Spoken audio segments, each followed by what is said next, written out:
Good morning, student. Today my topic is related sports and psychology. Uh, in this topic, we teach is motivational, learning, interest, attitude, emotions, taste, stress and anxiety. और इनकी क्या importance है हमारे life में, हमारे sports में, उसके बारे में हम लोग आज पढ़ेंगे। मैंने आपको बताया था कि कल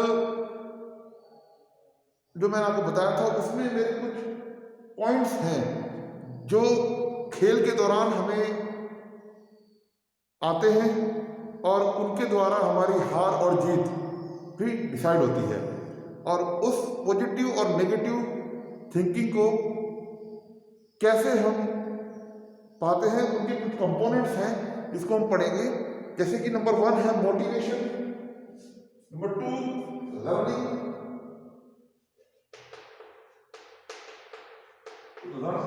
number 3 interest, number 4 attitude, number 5 emotions, number 6 stress, and number 7 anxiety.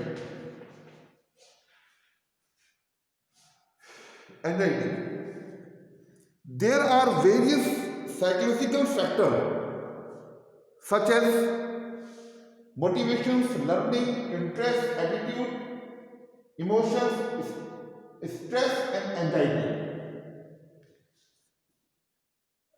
which affect sports performance. So knowledge of psychology is essential for the people who are engaged in the field of sports. जो व्यक्ति खेलकूद के क्षेत्र में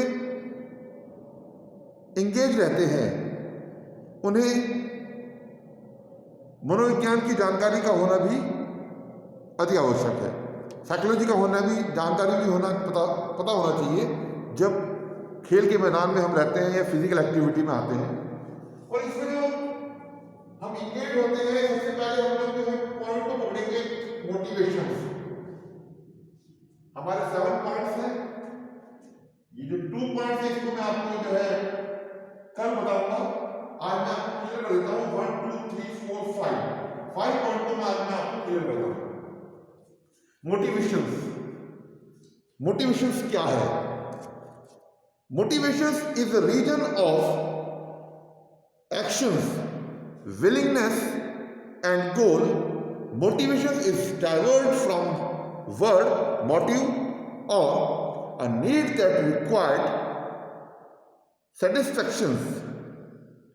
Their needs, want or desire may be acquired through influence of cultures,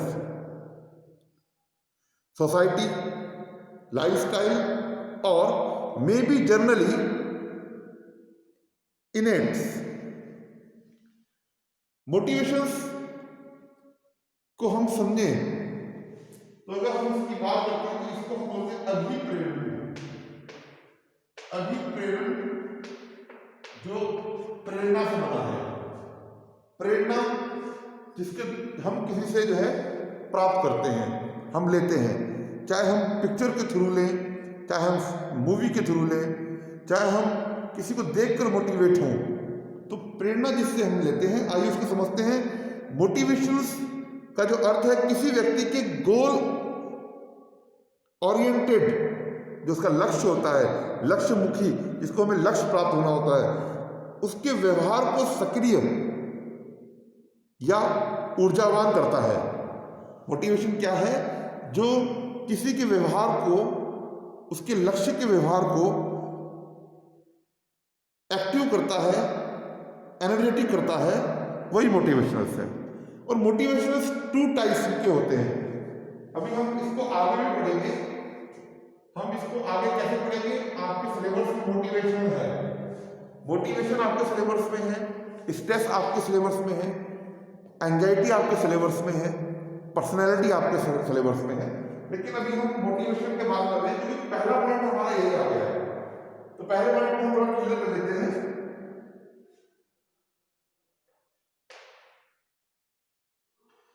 motivation 2 type में है, intrinsic and extrinsic.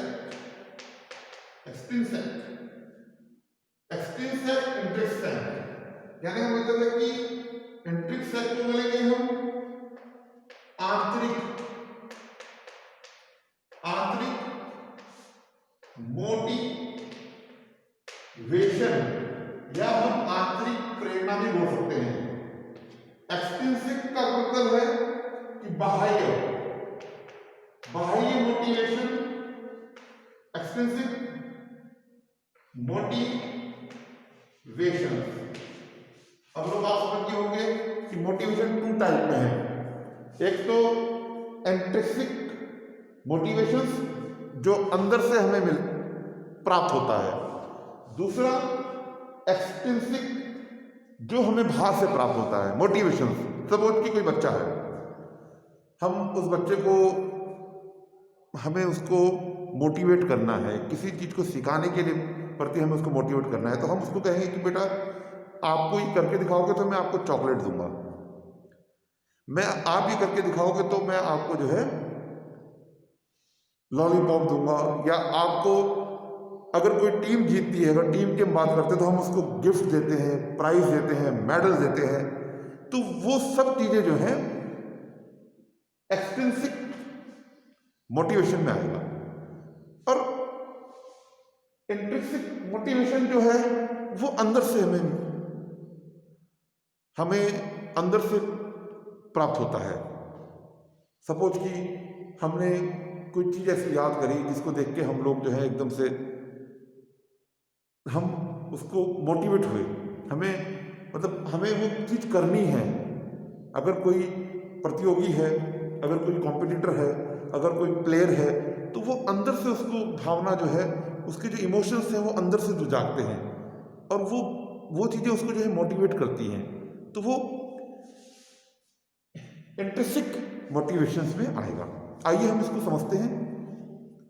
Intrinsic motivations means आंतरिक motivations, आंतरिक प्रेरणा, आंतरिक अभिप्रेरणा।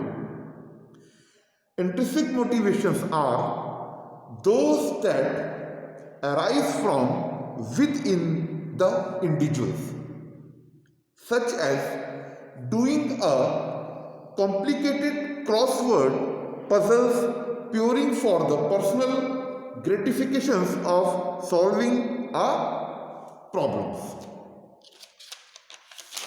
ये हमारा जो है इंट्रिंसिक मोटिवेशंस है। एक्सट्रिंसिक मोटिवेशंस, इंट्रिंसिक मोटिवेशन है जो हमें बाहर से प्राप्त होता है। हम सपोज हमने कहा कि अगर ये टीम जीतेगी हम इसको 21,000 रुपीज़ देंगे, कोई इनाम डिसाइड कर दिया, वो बाहर का मोटिवेशन है, तो उसमें और मेहनत करेगा प्लेयर। या वो बच्चा जो है जो पढ़ने वाला है कि आप जब पास होगे हम आपको वॉच देंगे, हम आपको जो है साइकिल दिलाएंगे, मोटरसाइकिल दिलाएंगे, आपको कार मिलेगी। एक्सट्रिंसिक बाहर से जो प्राप्त होता है प्रेरणा, और फिर क्या करता है कि वो प्लेयर, वो कॉम्पिटिटर जो है और मेहनत करता है उससे आगे बढ़ने के लिए। तो ये हमारी जो है मोटिवेशंस में आएगा। आइए हम एक्सट्रिंसिक मोटिवेशन को जानते हैं।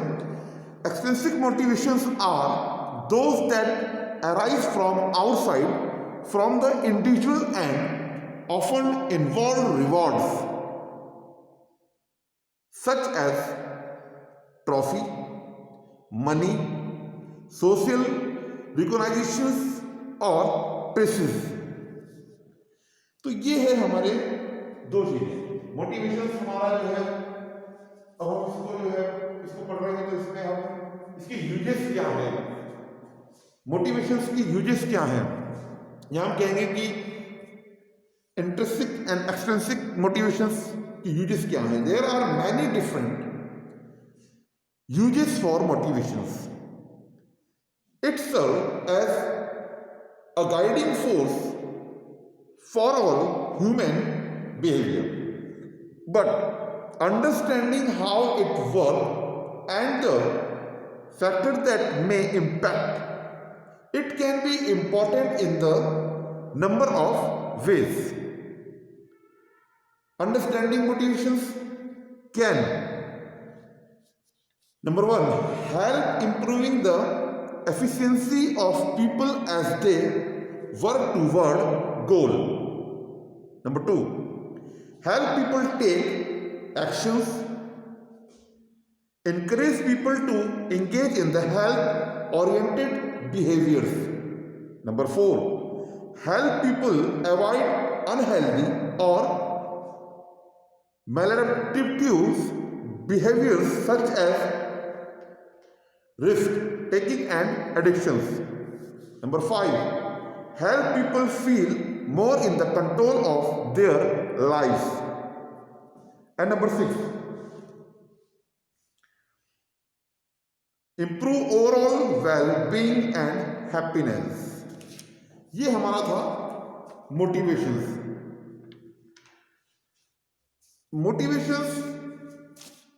मोटिवेशन के बिना जो है हम कोई भी चीज को जो है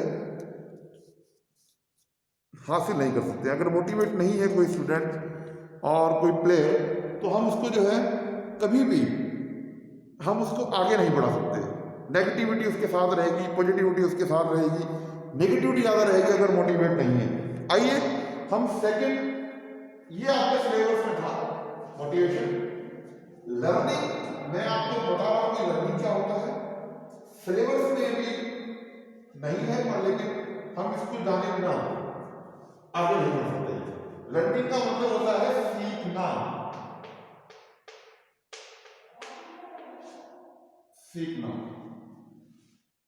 बिना सीखे हम लोग आगे नहीं बढ़ सकते. हम स्कूल्स में आते हैं, हम कॉलेज पढ़ते हैं. हम वहाँ क्यों आते हैं? हम सीखने के लिए आते हैं. तो लर्निंग भी जो है साइकोलॉजी के, इसका भी होना बहुत जरूरी है, गेम्स के लिए, पढ़ाई के लिए या आगे बढ़ने के लिए.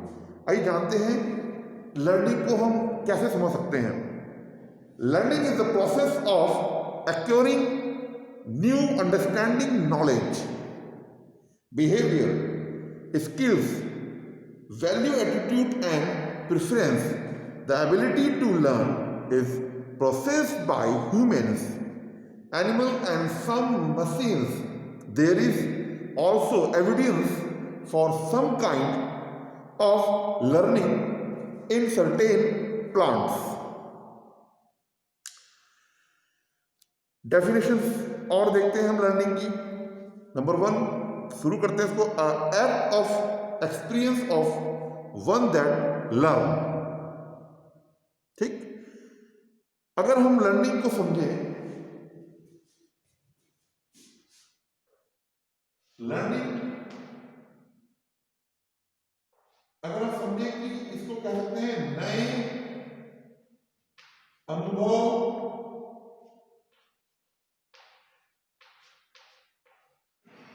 प्राप्त करना. नए अनुभव प्राप्त करना. जब हम नए अनुभव प्राप्त करते हैं तो हम उसमें और चीज जोड़ते हैं, व्यवहार में परिवर्तन, चेंजेस इन बिहेवियर. तो क्या बोलेंगे उसको? लर्निंग. लर्निंग को हम हिंदी में बोले तो सीखना तो है ही है, लेकिन इसका जो है, जो वर्ड हम साइकोलॉजी में यूज करते हैं इन हिंदी, अधिगमन.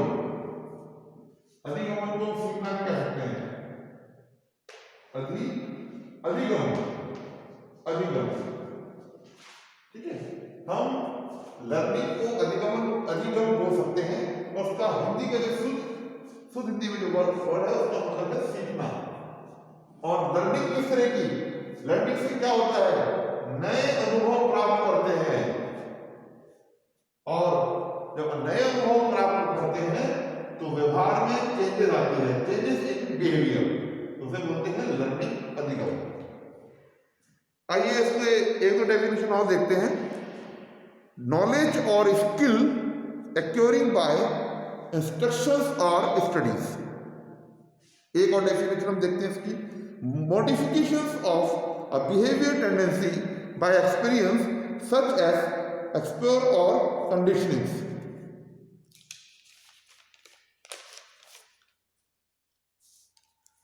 ओके, ये तो था हमारा लर्निंग। ये अगला हमारी साइकोलॉजी को जो इफेक्ट करता है वो है इंटरेस्ट। इंटरेस्ट को अगर हम बोले तो उसको बोलते हैं रुचि। किसी चीज में रुचि होनी, बिना रुचि के जो है आगे नहीं बढ़ सकता, पॉजिटिव थिंकिंग नहीं प्राप्त कर सकता। इंटरेस्ट होना बहुत जरूरी है, बिना इंटरेस्ट के आगे नहीं बढ़ सकते। ये हमारी कुछ साइकोलॉजी से में सीखना इसको जरूरी है। रुचि, इंटरेस्ट। अब क्या है इंटरेस्ट, आइए जाने। अगर हम इसको इंटरेस्ट को पढ़ते हैं तो इंटरेस्ट इज अ फीलिंग और इमोशंस दैट कॉज अटेंशन और focus on an object, effect of process. In contemporary psychology of interest, the term is used as a general concept that may encompass from other more specific psychological terms, such as a curiosity and to a much lesser degree surprise. ये हमें interest की बारे में हम कह सकते हैं उसको। अगर हम समझें कि क्या है इंटरेस्ट, किसी वस्तु, व्यक्ति, प्रक्रिया, फैक्टर्स, तथ्य, वर्क, कार्य आदि को पसंद करने या उनके प्रति आकर्षण होने पर उस पर ध्यान केंद्रित करने या उससे संतुष्ट पाने की प्रवृत्ति को रुचि कहते हैं, इंटरेस्ट कहते हैं। ओके, ये हमारे इंटरेस्ट की डेफिनेशन हम बोल सकते हैं, या हम उनको हिंदी में इस तरह से समझ सकते हैं कि किसी वस्तु, व्यक्ति, प्रक्रिया, तथ्य, कार्य आदि को पसंद करने या उसके प्रति आकर्षित होने, किसी भी चीज पे। अब वो कोई भी चीज होती है, गेम्स भी हो सकता है, मूवी भी हो सकती है, व्यक्ति विशेष हो सकता है, उस पर ध्यान केंद्रित करने या उससे संतुष्टि पाने की प्रवृत्ति को रुचि कहते हैं। और रुचि हम लोग देखते हैं कि कई बार हम बच्चों के बात करते हैं कि तुम्हारी किस में रुचि है, आपका इंटरेस्ट किस में है। वो कहेगा मेरा इंटरेस्ट क्रिकेट में है, फुटबॉल में है, वॉलीबॉल में है, बास्केटबॉल में है। तो उसके इंटरेस्ट के हिसाब से उसको जो है वर्क देना चाहिए। इसी प्रकार से जब हम कंपटीशन की प्रोग्राम होता है स्कूल में, उसमें हम देखते हैं कि हम पूछते हैं कि इसकी स्किल किस में है, इसमें इंटरेस्ट किस में है, राइटिंग में है, स्पीकिंग में है, या फिर उसको जो है पढ़ने का शौक है। तो ये सब चीज़ें जो है इंटरेस्ट से जुड़ेंगी। और ये भी साइकोलॉजी, इसको भी समझना बहुत जरूरी है साइकोलॉजी। अच्छा, अब हम आगे बढ़ते हैं। इसमें इंटरेस्ट 2 टाइप्स में है। इंटरेस्ट 2 टाइप्स में होगा। कौन सा इंटरेस्ट 2 टाइप में? नंबर 1, इंटरेस्ट के 2 टाइप होते हैं inform interest, inform interest. Number 2,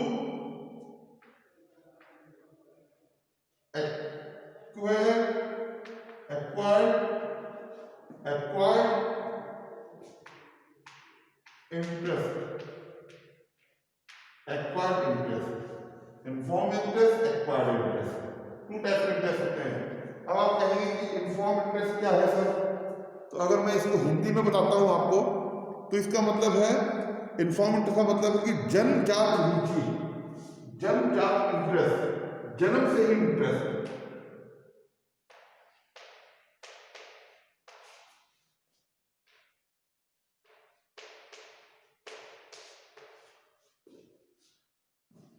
okay.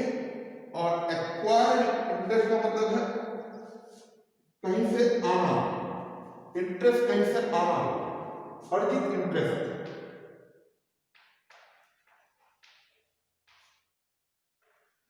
अर्जित रुचि। ठीक, अब ये क्या चीज है, इन्फॉर्म इंटरेस्ट क्या है, इसको मैं आपको बताता हूं। जो इंटरेस्ट अपने आप ही उत्पन्न होता है, अपने आप, उसको बोलते हैं इन्फॉर्म इंटरेस्ट। और जिसका आधार मनुष्य की जन्म की प्रवृत्तियों, उसकी एक्टिविटी से रहती है, उसे जन्मजात या इन्फॉर्म इंटरेस्ट कहते हैं। जैसे खाने में रुचि, कलेक्शन की रुचि, किसी चीज को खाने में रुचि होती है। सपोज कि हम बोलते हैं जन्म से जो इंटरेस्ट होता है वो कैसे, जन्म से कि जैसे वो बच्चा जो है बचपन से ही जो है दूध पीना पसंद करता है। दूध तो सभी पीते हैं लेकिन बाद में छोड़ देते हैं। बचपन से ही उसको जो है रोटी पसंद है, बचपन से ही उसे चीज पसंद है, बचपन से ही उसे गाना पसंद है, बचपन से ही उसे थोड़ा सा खेलना पसंद है, बचपन से ही उसे दौड़ना पसंद है। तो इसको इन्फॉर्म इंटरेस्ट बोलते हैं। और अगर हम ये कहें कि अगर हम इसके अपोजिट एक्वायर्ड इंटरेस्ट के बारे में बात करें तो उसका मतलब है कि अर्जित कहीं से आना, इंटरेस्ट कहीं से आना। जैसे कि वातावरण के प्रभाव से बच्चा जो है स्वतः या इच्छा द्वारा इंटरेस्ट को प्राप्त करता है। मतलब आप समझ रहे हैं बात को? जो बच्चा वातावरण के प्रभाव से या वातावरण के प्रभाव से खुद इच्छा प्राप्त करना, इंटरेस्ट पैदा करना, वह एक्वायर्ड इंटरेस्ट कहलाता है। जैसे हमने बच्चों को स्कूल में बुलाया, हम जब भी बच्चा थोड़ा बड़ा होता है तो हम उसको जो है स्कूल में एडमिशन दे देते हैं। स्कूल में एडमिशन दे देते हैं तो वो उसके क्लाइमेट को, उसके वातावरण को, उसके एटमॉस्फेयर को देखता है, पढ़ाई का माहौल होता है, तो वहाँ से उसकी पढ़ने की हॉबी डेवलप होना। ऐसा नहीं कि वो जन्म से ही पढ़ने में उसकी हैबिट है, पहले जब स्कूल में जाएगा, बच्चों को देखेगा, अपने पेरेंट्स को देखेगा, वहाँ से जब वो सीखता है, वहाँ से उसको इंटरेस्ट आता है पढ़ने का। सपोज कि उसके फादर जो है गाना गाते हैं, मदर गाना गाती है, उनका जो वातावरण है शाम को इवनिंग में जो है सिंगिंग का है, ट्यूशन पढ़ाते हैं, तो वहाँ से जो है बच्चा सीखता है कि मुझे गाना गाना है, तो वो है एक्वायर्ड इंटरेस्ट। इसी तरीके से जो है हम जिस वातावरण में रहते हैं, सपोज कि हम बॉम्बे में रहते हैं, हमारे आसपास जो है एक्टिंग का माहौल है, या फिर हम कहेंगे कि वहाँ पे जो है खेलने का ज़्यादा माहौल है, तो बच्चा वहाँ से इंटरेस्ट को डेवलप करता है। सपोज कि बच्चों को नहीं पता है, जन्म से नहीं जानता है कि ताइक्वांडो क्या है, लेकिन ताइक्वांडो की प्रैक्टिस चल रही है, वो डेली देखता है अपनी छत पे जाकर कि नीचे वो बच्चे ताइक्वांडो कर रहे हैं, क्रिकेट खेल रहे हैं, तो उसका इंटरेस्ट जब पैदा होता है वहाँ से, वो इंटरेस्ट जब उसका आता है कि मुझे ये चीज़ करनी चाहिए, तो वो एक्वायर्ड इंटरेस्ट में आ जाता है। तो ये चैप्टर जो साइकोलॉजी का है, मैं चाहता हूँ कि आपको ज़्यादा ना बता पाऊँ, पर थोड़ा थोड़ा मैं आपको इनके पॉइंट्स के बारे में बता दूँ कि किस प्रकार से हम लोग जो है अपनी साइकोलॉजी को किस प्रकार से motivation, learning, interest, attitude, emotion, stress और एंजाइटी में बदल देते हैं। तो आइए अब हम थोड़ा सा और आगे बढ़ते हैं, अभी समय भी थोड़ा कम है। तो आइए हमारे पे जो है नेक्स्ट जो है हमारा, पहले तो मोटिवेशन हो गया, लर्निंग हो गया, इंटरेस्ट, अब है एटीट्यूड। एटीट्यूड की बात करते हैं। आप क्या समझते हैं एटीट्यूड को हम क्या बोलते हैं? एटीट्यूड को हम बोलते हैं रवैया।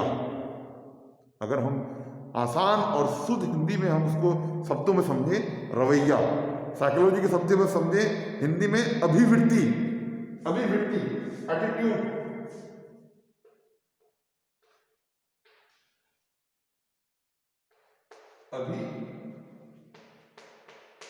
अभिवृत्ति इसको बोलते हैं रवैया। अब मैं कल क्लास ले रहा था, तब मैंने बच्चों से पूछा, मैं आपसे अभी भी क्लास ओपन होने से पहले मैंने आपसे बात करी कि बच्चों एटीट्यूड क्या है। बच्चा बता नहीं पाया। अब वो बताने लगा कि वो जैसे दिखता है, वो जो सोचता है, उसको शब्दों में नहीं बयां कर पाया। लेकिन अगर मैं उसको ये बोलूं कि उसका रवैया कैसा है, तो बच्चा एकदम समझ जाएगा, सर में समझ में आ गया। अब उसको एक्सप्लेन तो नहीं कर पाया, लेकिन वो समझ जाएगा कि एटीट्यूड मीन्स क्या है, अभिवृत्ति मीन्स क्या है, उसको किस प्रकार से हम डिफाइन कर सकते हैं। तो कोशिश यही रहती है कि कई बार एग्जाम में जो है, कई बार बच्चे नहीं पढ़ पाते हैं उस चीज़ को, कहते हैं कि सर ये एग्जाम में आ गया एटीट्यूड को, अब वो सोचने पड़ गए कि क्या लिखें। तो अगर हम उसको आसान शब्दों में उसको हम कह दें, जैसे रवैया, अभिवृत्ति बोलेंगे तो नहीं समझ में आएगा, रवैया तो वो उसको डिफाइन कर सकता है। आइए मैं तो डेफिनेशन के साथ रवैये को जो है क्लियर करता हूँ, एटीट्यूड को क्लियर करता हूँ। The definition of an attitude is a way of feeling और acting towards a person, thing और situations, passions for a sports, dislike from a certain actor, and negativity toward life in general are each an example of an attitude. एक और definition हमारे पास है, the position of posture assumed by the body in constant connections with an action, feeling, mood and etc. Next, the definition of an attitude is a way of the feeling or acting toward as a person, thing or situations. हम किसी व्यक्ति से किसी बात पर जिस तरह का व्यवहार करते हैं, हम किसी व्यक्ति से किसी बात पर जिस तरह का व्यवहार करते हैं, जिस तरह के हमारे रिएक्शन होते हैं, वो हमारा एटीट्यूड है। देखिए हमने उसे किस तरह समझाया, द पोजिशन ऑफ और postures assumed by the body in connection with in action, feeling, moods and etcetera. ठीक, तो कहने का तात्पर्य यह है कि अगर हम किसी व्यक्ति से किसी बात पर जिस प्रकार का व्यवहार करते हैं या जिस तरह के हम रिएक्शन देते हैं, वो हमारा एटीट्यूड है। अब हम किसी से सपोज की बात कर रहे हैं, आप ही हमसे बात कर रहेंगे, सपोज स्टूडेंट आप हमसे बात करेंगे, आपने कहा कि विकास सर ऐसा होना है। अगर मैं आपकी उस बात पर गौर नहीं करूंगा, मैं आपकी उस बात पर ध्यान नहीं देखूंगा और मैं कहीं और सोचता रहूंगा या मैं कहीं और देखूं और आपकी बात पर रिएक्ट ना करूं, तो वो मेरा एटीट्यूड है। किसी का एटीट्यूड पॉजिटिव होता है, किसी का एटीट्यूड नेगेटिव होता है। और नेगेटिव एटीट्यूड होगा तो वहां पे जो है नेगेटिविटी ज़्यादा रहेगी, वहां पे उसकी साइकोलॉजी चेंज होएगी, उसकी भी साइकोलॉजी चेंज होगी और सामने वाले की साइकोलॉजी भी चेंज होगी। इसलिए एटीट्यूड पर पॉजिटिवनेस होनी चाहिए। अगर कोई बात कर रहा है तो उसको ध्यान से सुने, उसको ध्यान से समझें। ऐसे ही गेम्स में है, तो एटीट्यूड पर डिपेंड करता है आपकी एक्टिविटी पे, आपकी फिजिकल एक्टिविटी पे, आपकी गेम्स पर, आपके बिहेवियर पर, आपके जो है आपकी जो पूरी दिनचर्या है उस पर। तो इस चीज को समझना बहुत जरूरी है, एटीट्यूड। आइए नेक्स्ट हमारा है इमोशंस। अब इमोशन से क्या समझेंगे आप? इमोशंस को बोलते हैं संवेग, और संवेग को हम और हिंदी में समझे तो भावना। हम लोग बात करते हैं ना कि उसके इमोशंस कैसे थे, पॉजिटिव थे इमोशंस की नेगेटिव थे, हम बात करते हैं। तो हम उसी तरीके से हम कहेंगे उसकी भावनाएं कैसी थी। उसकी भावना नेगेटिव थी कि पॉजिटिव थी, भावना में एग्रेशन था कि नॉन एग्रेशन था। तो ये सब चीज़ों का हम इस प्रकार से समझ सकते हैं। और हम ये भी कह सकते हैं कि a strong feeling such as love, anger, fear, aggression, ये इमोशन में आएगा। फिर हम इस डेफिनेशन को और समझते हैं कि N affective state of consciousness in which joy, sorrow, fear, hate or like is experienced as disgust from cognitive and volitional state of consciousness। और हम डेफिनेशन को देखते हैं, any strong agitations of the feelings actuated by experiencing love, hate, fear, etc. and usually accompanied by certain physiological changes as increased heartbeat or respirations, as crying and shaking is a emotions। ये हमारे psychology के कुछ महत्वपूर्ण points थे, important थे, जो हमने आपको बताए। कल मैं आपको स्ट्रेस और एंजाइटी के बारे में बताऊंगा और हम इसको क्लियर करेंगे कि क्या है। इसके बाद कुछ टॉपिक बहुत इंपॉर्टेंट है, हम उसके बारे में भी बात करेंगे। आइए, today my topic is complete.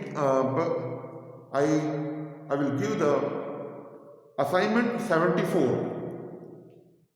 Assignment है। ये जो अब आज मैं आपको जो असाइनमेंट दूंगा 12 सीखो, वो 74 है, लेक्चर 77 है, तो चल रहा है। और क्वेश्चन है उसमें बहुत इंपॉर्टेंट।